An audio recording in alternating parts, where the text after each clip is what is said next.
What about you? I mean, ultimately, I would say that they're missing something from the relationship that they're having, because ultimately a healthy relationship should supply all of the needs to each person. So I don't know if that's ridiculous or not, but I do think that that's a reason that men generally go outside, is because they feel unfulfilled in the relationship that they have. So you think of a man as fulfilled in his relationship, he's not going to want other women? I mean, if you have great communication and you build a rapport and you've been together for a long time and you're monogamous and you're going outside of the relationship, something's wrong in the relationship. Therefore, the man is seeking something from someone else. Therefore, there has to be something misconstrued or miscommunicated between the two of you if that has not been happening. Do you think men and women are fulfilled sexually the same way? No, I do not. So would it be fair to say the things that you just mentioned for fulfillment are feminine things that lead to fulfillment? No, I think that men require or like more sex than women. I think women are more emotional, so we can kind of take it or leave it sometimes, especially as we get older. But men, but again, when men are older, I kind of have an age range theory. You know, when you get to be an adult, you just kind of understand that shit doesn't fly anymore. Like, if you want to have a marriage, if you want to have kids, you can't just, want to be fulfilled and go sleep with someone. It's not sustainable. You're going to get divorced, the kids are going to get hurt. Like, it's just, you gotta think about everything before you do it. So does that mean that they're fulfilled if they're doing these things from an obligation, like a familial obligation, but they might not necessarily be fulfilled themselves? If they're doing it because they don't feel fulfilled or familiar, sorry, these words are. Let me keep it simple. Do you think one woman can fulfill all a man's needs? I do, if it's communicated properly and the man tells the woman what, I mean, Do you think communication is as important to men as it is for women? I think that it should be. I mean, but is it? Honestly, yes, because if they communicated, we would do what they needed to do. What if it's, I want other women and you can't fulfill that? Well, then maybe that's not the relationship for you and him. Interesting. Now it's not the relationship. See, this is why guys don't tell women the truth, bro. And you had to open one. It didn't work. Because I don't know if you noticed it, but everything you mentioned for fulfillment is like the feminine side. It's not the male side. We don't care about communication and all this other bullshit that women like. So you don't care about having a fulfilled relationship with your girlfriend and actually being in love and fulfilling that and feeling that? And the problem is that we can be in love with our girl, but she's still not going to fulfill us sexually. Men typically want variety. Yeah. Almost always. Yep. And one girl simply can't do that. Facts. Pizza, burgers. Yeah. Fish. What if you ate the same food every single day? I mean, it's the same idea as porn and the instant gratification of clicking and clicking and clicking. Well, that should tell you something. Yeah, why is porn so ubiquitous in society today? Because men can get that click and they can get that dopamine spike, and then unfortunately it creates a situation. Let's go a step further. Why do men like porn? Because they're looking at more. Yes, because they do have more sexual. They want to get off more than women do. No. Key is they want to get off how? Because they could just smash their girl if they want it, but why don't they do that? The girl may not be available. The girl may be at work. The guy may be at work. I mean, like, guys get the answer's horny. in your face. It's variety. It's variety, and women don't like to hear that, but the reality is it's variety. I know that men want variety, but if they want to have a successful relationship and marriage and children, and that not to end in divorce, they're gonna have to learn to figure out how to control themselves, and or you're gonna have to have a communication with that person where they can like go have with someone once a year. Okay, let me ask you a question. You said you have high standards, right? Correct. You want a guy that earns a certain amount of money and a certain type of status, height, etc. That earns a certain amount of money, but that has a job and a purpose and is not, a low life. Are you going to yield on those standards at all? What do you mean? Are you going to lower them? No? Nope. That's fine. Not really. That's cool. No. So you're not budging on your standards? I don't like to, no. So then why should men budge on their standards and deal with only one woman? But if your standard is to fuck as many women as possible, then you should not be in a relationship monogamously with one woman. But what I'm telling you is that that's what men typically want. Well, then you shouldn't be in a relationship. It's just with that one most men restrict that because of the response I'm getting right now. As a matter of fact, this is a very uncomfortable conversation for a lot of men to have with women, because women don't like to hear the truth that you're not that special, and we want multiple women. Well, that's fine. We can love a girl for sure. She'll get the provisioning and the security and the last name. But men are always going to want sexual variety. But then pretty much you're talking about in general polyamory. You're talking about polygamy. Yeah, you're talking about polygamy. Yeah, you're saying that all men want a. Quick question for you: who wanted the polygamous relationship in the last one that you were in? I did. Oh, that's not normal. No, it is normal. No. It's not. Yo. No, it's not. It's bro. not. If I was not fulfilled sexually by the partner that I had, and I told him that, and I said, hey, you know, there's this, I was opened up to a world of that because I was doing a lot of yoga and things like that, and those Yeah. people can get a little woo-woo. Yeah. So I was exposed to it, and I said, hey, let's try it. I was 25 at the time. I'm Yep. 10 years later, Yep. okay? This lasted for about But you don't want to do it now. No, Yeah. because I'm an adult. But what if I told you if you took a man and he was 35, it ain't going to change between 25 to 35. He's probably going to still want multiple women.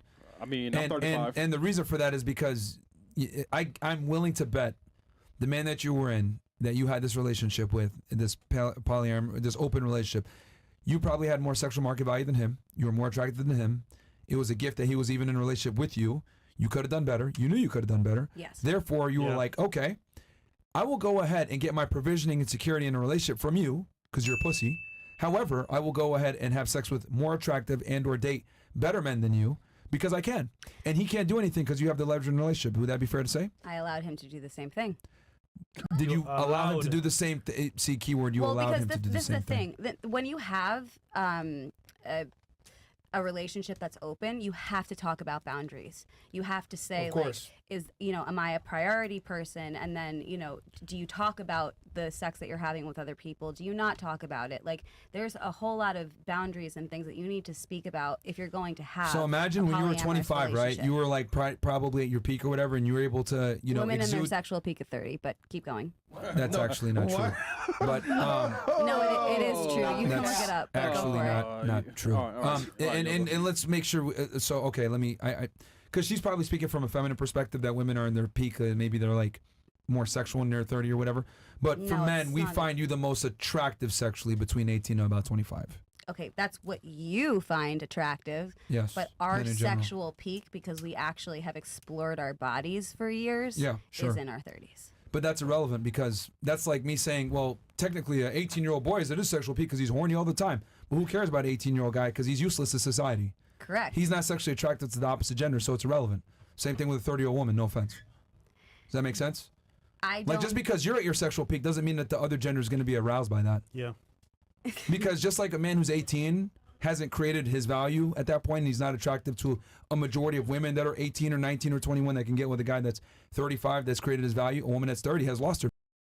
So at 35 years old, I have now Sure. lost all. So you're saying, just correct me if I'm wrong, that because I'm 35, Mm-hmm. I have lost all of my value, even though I am a successful woman that is making money and financially secure, and I'm happy. No, that's But fantastic. I've lost all of my value, You so lost so X no too. woman is gonna No. so no man is gonna marry Let me me. be very clear about this because Okay. women tend to misconstrue this and take this personally.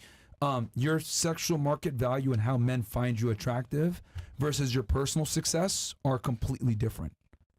For men, it's not, because our sexual market value is dependent on our success and our status and our stature. Women's, however, is not dependent upon that. This is why a man that's a millionaire can easily date a 19-year-old that works as a Also bartender. depends what social economic class you're dating.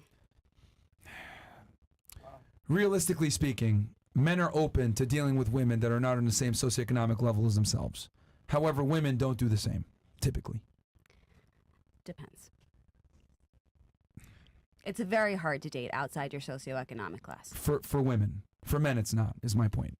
I mean, unless they just want to take care of Which is someone. why when women, like, they get very offended when I say this, that when I say their sexual market value isn't high when they're in their 30s. And the truth is it's not as high as a girl that's 25, unfortunately, because men look for different things in the opposite gender. I mean, this is just biology. It is what it is. Sure, that could be your opinion, but the people that I've dealt with, It's a definitely biological haven't. fact.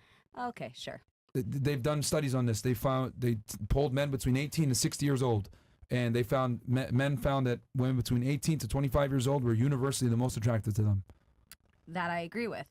I also don't believe I look 35, but it's irrelevant. I mean, But again, like, like I said, I asked you, so I'm 35 years old. Yeah. And I look young. Most people think I'm about 23 or 25, which I don't care what people think. I honestly don't. Sure. But you're literally saying because I'm 35 and men the general statistics are 19 or 18 to That's typically when a 5-year-old woman is women. most So attractive now to the opposite gender. Yes. I am now off the market and an old maid. I didn't say that. By statistics, you did. I'm simply saying that you are not going to command the same dominance in a dating marketplace that you did 10 years ago when you were able to exert the force that you did on your ex-boyfriend, where he was pretty much into a relationship where he was in a situation. I mean, you said it yourself. The relationship didn't get along because it's not in a man's natural inclination to be with a woman when she's with other men. I closed it because I wasn't comfortable with the open relationship. Even better. That's Proves even my better. point that women don't like variety. Yep. Well, it's But men actually do. both of us, No. to be honest, but Y'all whatever. skipped me, but I want to talk about this next, okay? You're a virgin, right? No, I want to talk about this next. Okay. I want to talk about Okay. this next, Well, about okay, the sure. variety. I'll give it to you. But this is because women tend to look at it like I'm attacking their personal value. It's fantastic that you make money and you're successful. I'm not attacking you there. You probably make more money than a lot of guys, which is great. But I think women need to be cognizant of the fact that when you're successful and you make money and you're older, you're limiting your very pool of candidates that want you, because guys that make money typically want to date women that are younger and more attractive, and men typically date what they can. And if they make more money Okay. and have more status, they'll go that way. That's fine, but we're also more equipped to be mothers and to raise healthy children and Not to really. I mean, once you provide hit- for them. I mean, like, Once you hit 30 years old, like most of your eggs are gone. By 35, it's a high-risk pregnancy. This is not my opinion. Sure. This is biological fact. Any doctor will tell you this. we are in a little bit of a new age, so it's, The new age? Freezing eggs is not as... I mean, is the DSM-5 still relevant? No. What? The DSM-5 is what classifies all psychological things. The Okay. DSM-5 was written over 20, 30 years ago, Mm-hmm. okay? The DSM-5 is what all therapists and psychiatrists use to Yep. diagnose you for an anxiety disorder, bipolar, schizophrenia, whatever it is. Sure. The DSM-5 is so outdated that it still does not have the things that have We mean bodies, ovaries. Yeah, but we're no, talking- I'm we're not not- talking about that. Like, there's not the narcissistic personality disorder is not in the DSM-5. Like, certain characteristics of people think like the bipolar 1, 2, and 3. These things are not necessarily. I mean, I The understand. DSM-5 Okay. is not. It's not updated. So. That's understandable, but we're talking strictly from the ability to bring children, right, from birth in a healthy fashion. Any doctor that you go to, they're going to tell you it's a high-risk pregnancy at 35. Of Yeah, course, but you how lost many? eggs. Of course, but how many women have children in their 30s and are totally fine? Of course, that's always the I'm not saying it's not possible, but you significantly reduce your chances of bringing a child to term in a healthy fashion once you pass 30. I mean, this is a biological fact. This is not what I think. This is not my opinion. This is true and found, like, medical stuff. It is what it, like any doctor, if you're in your 30s, they're going to tell you, hey, look, just so you know, this is considered a high-risk pregnancy. And at Correct. 35, even more so. No, correct. Could you imagine, right? I go to Whole Foods. I buy a crate of eggs, right? There's supposed to be 12 in there. There's only 6. Why would I buy it? Okay. That, You know what I'm saying? that's So as a not. guy, that's a comparison right there. It's not. You can't compare 2 eggs missing from a you can't. Okay, you can't. No, you said 2 were missing from the pack. Out of 12, 6 were missing. Oh, out of 12. Sorry, I thought Yeah. you said 2 were missing. Yeah, 6. So, That's a lot. But that's not. It's actually more what- like 80% of the eggs are gone Yeah, by 35. Even more. So then, how are all of these women in their 30s having successful children? But you don't know how many failed Failures, attempts they Yeah, had. they've been Yeah. trying. You don't know how many babies passed away during the process. You don't know how many of them were born with mental ailments or maybe autism or some other defect. Look, I'm Like, not saying that it's easy. You're just seeing the W's, but you didn't see all the L's. No, I Trust have me, seen I the know. L's because Yep, I fresh did. nose. No, I Trust had. me, I know. Yep, I had a fresh friend that nose. had a miscarriage that was 39 years old, and she went in for a sonogram, and there was no heartbeat, and that was It's terrible. devastating, yeah, I'm sure. Yeah, But if she was 19, Yep. not necessarily though, good. because a lot of it can be genetics. of course. Yeah, But fine. That just there's don't match. but the probability would have went up significantly had she been 19 versus Yep. being 39. Okay. Come on, also, man. once you have your first child, you're more fertile. Okay, when you have your first child when you're younger, right? I mean, Well, but no, it doesn't matter. Any age. If you have a child Any at age? 35 years old, you are more likely to get pregnant. That's just that. so is wouldn't it be fact. more intelligent to have that child when you have the best chances of having that child when you're young? But if you don't have money and means to take care of that child, it would be irresponsible to bring a child into Well, the world. this is why that I you think can't men care need to be for. breadwinners, and I think women need to be, I agree with you, but the men don't want to make money anymore, and that sucks. Understandable. well, you could thank feminism for that. Yep. But that was your doing. Yep. Not my doing. The man you chose. Yeah. Hold on, I have a No, question. the man that I mean- the man that I dated for a couple of years when I was 13 years ago. I don't The think guy that's you open relationship? 13 years ago. Yeah, I don't think that's relevant anymore. The open relationship guy, right? Yeah, that I dated 13 years ago. Was he successful? He had made a bunch of money? No, he grew up to be a dumb loser Spotify musician. Hey, you picked him. No, I didn't. I dumped him 13 years ago. But you picked him 13 Well, that explains. Well, that Yes, but explains he the, wasn't why it was doing an that open then. relationship. That Yeah, explains. like- Well, girl, Anytime I've ever seen a girl bro. be in an open relationship with a man, the man is significantly ailing in some type of regard. Whether he's ugly, doesn't make money, he's weird, he's something is off. Whenever a girl wants an open relationship, Yo, no chat- offense. Yo, I chat mean, he saying straight up he had a said small. smash. Yo, but Real quick, he said smash though. Come on, man. real quick.